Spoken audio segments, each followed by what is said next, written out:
মুছলমান বুলি যদি আমি কাৰোবাক যদি এনকাউণ্টাৰ কৰোঁ আৰু হিন্দু বুলি যদি কাৰোবাক যদি আমি এৰি জেললৈ পঠিয়াওঁ তেতিয়াহ'লে কিন্তু এই পৰিঘটনাটো পুনৰাবৃত্তি ঘটিয়ে থাকিব যদিহে আমি হিন্দু মুছলমানৰ ট্ৰাম্প কাৰ্ডটো খেলি থাকোঁ। আচ্ছা, সুস্মিতা বসুমতাৰী নামৰ অসমীয়া ভগ্নীজনীক আজি পল্টন বজাৰ এখন হোটেলত ডিঙি চেপি মাৰিলে আৰু হত্যাকাৰীজন অভিযোগ অনুসৰি আকাশ প্ৰসাদ, মানে তেখেত এজন সনাতনী হিন্দু।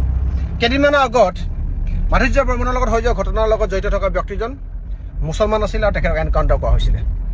কিন্তু এই গোটেই ঘটনাবিলাক জড়িত থাকে কেৱল অকণমান থলুৱা খিলঞ্জীয়া ব্যক্তি, আমাৰ ককাই বাই ভনীৰ লগত জড়িত থকা এটা ঘটনা। আৰু ঘটনা বিগত দিনত ঘটিছে আৰু আজিও ঘটিছে আৰু আহি থকা দিনতো ঘটিব যদিহে আমি হিন্দু মুছলমানৰ ট্ৰাম্প কাৰ্ডটো খেলি থাকোঁ। মুছলমান বুলি যদি আমি কাৰোবাক যদি এনকাউণ্টাৰ কৰোঁ আৰু হিন্দু বুলি যদি কাৰোবাক যদি আমি এৰি জেললৈ পঠিয়াওঁ তেতিয়াহ'লে কিন্তু এই পৰিঘটনাটো পুনৰাবৃত্তি ঘটিয়ে থাকিব।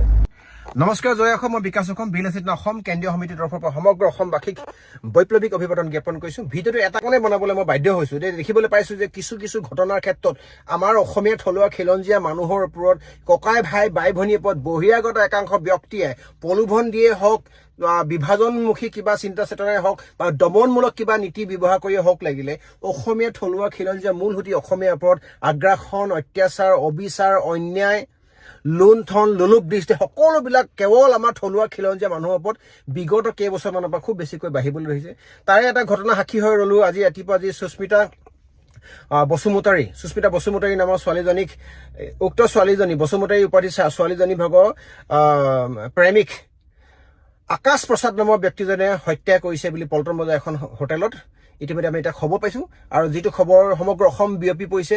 কিন্তু কথাটো এনেকুৱা ধৰণৰ হয় যে আমি এই পৰিঘটনাবিলাকত লগত যদি জড়িত থকা ব্যক্তিজন যদি হিন্দু হয় আমি বেলেগকৈ প্ৰতিবাদ কৰোঁ, যদি মুছলমান হয় তাতোকৈ আমি বেলেগকৈ প্ৰতিবাদ কৰোঁ, অতিৰিক্তভাৱে কিছুমান বস্তু আমি অতিৰঞ্জিত কৰোঁ। কিন্তু আমি মেইন কথাটো নাচাওঁ যে উক্ত ঘটনাটোৰ লগত জড়িত হৈ থকা ঘটনাত প্ৰাণ হেৰুওৱা ব্যক্তিজন যে আমাৰ থলুৱা খিলঞ্জীয়া, কোনোবা আমাৰ ককাই হয়, কোনোবা আমাৰ ভাই হয়, কোনোবা বড়ো, আহোম, কোচ, কছাৰী, মটক, মৰাণ, বৰাহী, যে আমাৰে মিচিং, আমাৰে ধৰিছোঁ বোলে ফেমিলিয়ে হয়, আমাৰ যে অসমীয়া জাতিটো যে ককাই বাই ভনীয়ে কোনোবা প্ৰাণ হেৰুৱাইছে সেই কথাটো আমি নাচাওঁ। এই কথাবিলাক অলপমান পলিটিকেল নেৰেটিভ বনাই বেলেগ এটা ডাইভাৰ্চন দিব বিচাৰোঁ।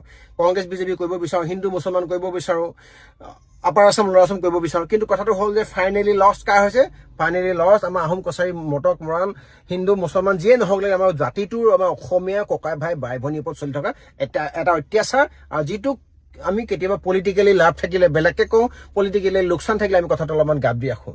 আৰু আজি যি সুস্মিতা বসুমতাৰীৰ ওপৰত যিটো অত্যাচাৰ হ'ল, ভগ্নীগৰাকীক যে তেওঁ সুস্মিতাৰ প্ৰেমিকে যে মাৰি পেলালে বুলি ইতিমধ্যে সন্দেহৰ এটা প্ৰকাশ কৰিছে বা বাতৰি বিয়পি পৰিছে অসমৰ বিভিন্ন প্ৰান্তত। কিন্তু এই কথাটোক লৈ পেলাই আমাৰ যি ধৰণে এতিয়া প্ৰতিবাদ হ'ব লাগিছিলে, যি ধৰণে আমি মাত মাতিব লাগিছিলে, তাক কিন্তু আমি মাত মাতি থকা বা প্ৰতিবাদ কৰা দেখা পোৱা নাই। বা বিভিন্ন চেনেলবিলাকে, যিবিলাক চেনেলে নিৰপেক্ষ এটা ৰোল প্লে কৰিব লাগিছিলে, তেওঁলোকে কিন্তু এই ক্ষেত্ৰতো আমি যি ধৰণে প্লে কৰিব লাগিছিলে বা যি ধৰণে আমি তেওঁলোকৰ পৰা আশা কৰিছোঁ তেনেধৰণে আমি ফলাফল পোৱা নাই। আৰু দল সংগঠনবিলাকেই হওক বা সচেতন মহলেই হওক এই ক্ষেত্ৰত কিন্তু মাত মতা নাই, কাৰণ এই হত্যাৰ লগত জড়িত হৈ থকা ব্যক্তিজন এজন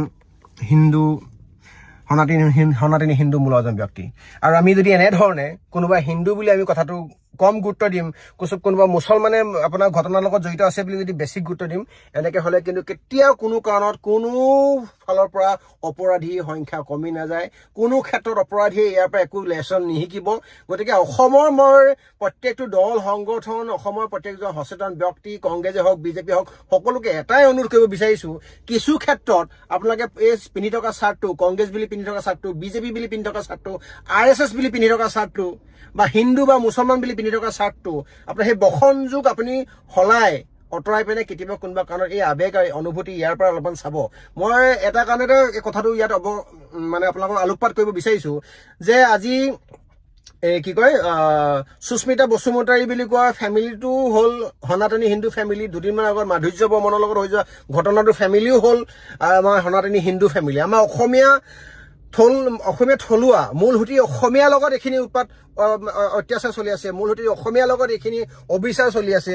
আৰু এই অসমীয়া থলুৱা খিলঞ্জীয়া আমাৰ সনাতনী হিন্দুখিনিৰ লগতে বহিৰাগত একাংশ ব্যক্তিয়ে কেৱল আমাৰ ওপৰত ফাইদা উঠায়, আমাৰ ওপৰত কেৱল তেওঁলোকে লোলুপ দৃষ্টি, আমাৰ ওপৰত কেৱল তেওঁলোকৰ মাহীয়াই দৃষ্টি, আমাৰ ভগ্নীৰ ওপৰত তেওঁলোকৰ বেয়া দৃষ্টি, ককাই ভাইৰ ওপৰত তেওঁলোকৰ হিংসাত্মক দৃষ্টি, এই দৃষ্টিৰ যোগেদি তেওঁলোকে কি কৈছে কেৱল অসমীয়া জাতিটো সকলো ফালৰ পৰা ঠেলি হেঁচি মাৰিবলৈ আৰম্ভ কৰিছে। আৰু ইতিমধ্যে আমি বাতৰিত পোৱা মতে অসমীয়া আৰু কি কয় বিহাৰীৰ মাজত হৈ থকা সংঘাতৰ কাৰণে হেনো বোলে এই ঘটনাটো হ'ল বুলি কিছু বাতৰিত আমি দেখিবলৈ পাইছোঁ। আমি বিচাৰিছোঁ এই মুহূৰ্তত আমাৰ অসমীয়া থলুৱা খিলঞ্জীয়া প্ৰত্যেকজনী ভগ্নীক, প্ৰত্যেকজনী জীয়ৰীক এটা অনুৰোধ কৰিব বিচাৰিছোঁ যে আপোনালোকে এনেকুৱা এই মুহূৰ্তত যদি আপোনালোকৰ ধৰ্মই কেতিয়াও কোনো কাৰণত ছাপোৰ্ট নকৰা, আপোনালোকৰ সংস্কৃতিয়ে কেতিয়াও কোনো কাৰণত ছাপোৰ্ট নকৰা, ফেমিলিয়ে বা ছ'চাইটিয়ে ছাপোৰ্ট নকৰা যদি এনেকুৱা সম্পৰ্কত যদি আছে আপোনালোকে 10 বাৰ ভাবক। কাৰণ আপোনালোকে আৱেগিক হৈ এনেকুৱা সিদ্ধান্ত নল'ব যিটো সিদ্ধান্ত কেতিয়াও কোনো কাৰণত আপোনাৰ সমাজে গ্ৰহণ কৰিব নোৱাৰে, যিটো সিদ্ধান্ত কেতিয়াও কোনো কাৰণত আপোনাৰ পৰিয়ালৰ মা দেউতাক গ্ৰহণ কৰিব নোৱাৰে। আপোনালোকে জীৱনটোতকৈ ডাঙৰ একো বস্তু হ'ব নোৱাৰে। কোনোবাই প্ৰেম কৰিবলৈ যাওঁতে যদি কোনোবা জীৱন হেৰুৱাবলগীয়া হয়, প্ৰেমিকে যদি আপোনাৰ ডিঙি চেপি মাৰিবলগীয়া হয়, জাতি জনগোষ্ঠীয় কথা বতাত যদি আপোনালোকে যদি নিজৰ প্ৰাণে হেৰুৱাবলগীয়া হয়, তেতিয়াহ'লে 10 বাৰ ভবাটো প্ৰয়োজন আছে। কাৰণ আপোনালোকে এই ঘটনা পৰিঘটনাবিলাক আপুনি যদি নিজে সজাগ আৰু সচেতন নহয়, ইয়াৰ কাৰণে না বিলাসী থানা অসম, না AJYCP, না কিবা দল সংগঠনে আহি পিনে আপোনালোকৰ ক্ষেত্ৰত আপোনালোকক প্ৰতিৰক্ষা দিবহি নোৱাৰে, নিৰাপদ স্থানত ৰাখিব নোৱাৰে, দেউতা মায়ে ৰাখিব নোৱাৰে। এই কথাটো মই বাৰে বাৰে ক'ম। আমাৰ থলুৱা খিলঞ্জীয়া ভগ্নীসকলৰ ওপৰত কেৱল বহিৰাগত সেইসকল ব্যক্তি, যিসকল ব্যক্তি অসমলৈ আহি কেৱল এখন চৰণীয়া পথাৰ, অসমলৈ আহি কেৱল এখন সম্ভোগৰ পথাৰ নিচিনাকৈ ব্যৱহাৰ কৰি বিচাৰিছে, সেইসকল ব্যক্তিৰ পৰা আপোনালোকে সাৱধানে থাকক। আৰু বিলাসী থানা অসমৰ মই বিকাশ অসমে এটাই আপোনালোকক অনুৰোধ কৰিব বিচাৰিছোঁ যে আপোনালোকে কেতিয়াও কোনো কাৰণত এই অচিনাকি থোৰাক সহজে বিশ্বাস কৰি নল'ব। যোৱা কেইদিনমান আগত হৈ যোৱা ঘটনাটোৰ পৰা একো নিশিকিলে, মাধুৰ্য বৰ্মনৰ লগত হৈ যোৱা ঘটনাটোৰ পৰা একো নিশিকিলে, আকৌ আজি ঘটনাটো ৰাতিপুৱা আমি সুস্মিতা বসুমতাৰী নামৰ এগৰাকী আমাৰ থলুৱা খিলঞ্জীয়া আপোনাৰ জনগোষ্ঠীয় ভগ্নী হেৰুৱাবলগীয়া আছে। আকৌ এনেকুৱা ঘটনা পৰিঘটনা আহি থকা এই বছৰত বা মাহকত আমি শুনিবলৈ পাম। কাৰণ এটাই যে আমি আনৰ হৈ যোৱা ঘটনাৰ পৰা, আনৰ হৈ যোৱা এক্সপিৰিয়েঞ্চৰ পৰা একো কথা নিশিকোঁ। আৰু অসমীয়া জাতিটো কেনেকৈ কেৱল বহিৰাগত ব্যক্তিয়ে অত্যাচাৰ কৰি, বহিৰাগত ব্যক্তি তেওঁলোকৰ মন মৰ্জিত তেওঁলোকে আমাৰ ল'ৰা ছোৱালী ব্যৱহাৰ কৰিব, মাৰপিট কৰিব, আৰু তাৰ পাছত আমি অসমীয়া জাতিটোৱে আঁঠু কাঢ়ি তলমূৰকৈ জীয়াই থাকিব লাগিব। গতিকে এটাই অনুৰোধ থাকিলে, সকলোলৈ এটাই অনুৰোধ থাকিলে, যাতে আপোনালোকে সময় থাকোঁতে বুজি পায়, আপোনালোকে সময় থাকোঁতে যাতে এজন মানুহক 10 বাৰ জাজ কৰক, 10 বাৰ জাজ কৰক, সময় লওক, খালি কেতিয়াও কোনো কাৰণত নিজৰ অস্তিত্বক পাহৰি নাযাব।